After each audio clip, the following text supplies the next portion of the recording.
আল্লাহ বলে, বান্দা আমার মতো দয়ালু মনিব থেকে কেড়ে তোরে আলাদা করে দিল।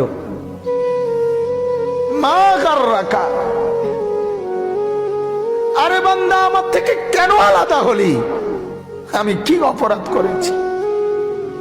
সারাদিন আসমানে আলো দিয়ে আমি অন্যায় করছি? আজ আবার রাতের বেলা ঘুমের পরিবেশের জন্য অন্ধকার করে দিয়ে আমি অপরাধ করছি? মা গাররাক, এই যুবক, তোমার কাছে তোমার মালিক অপরাধ কি করছে বল না বেটা, বল। কেন সেজদা করলি না ভাইয়া? আল্লাহ তোমার কাছে কি অন্যায়টা করছে? কি অন্যায়,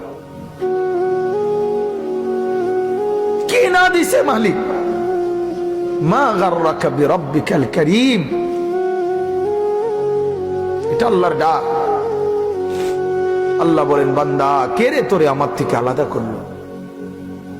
কেন রে তুই আমারে ছাড়লি? আমি কি দোষ করছি?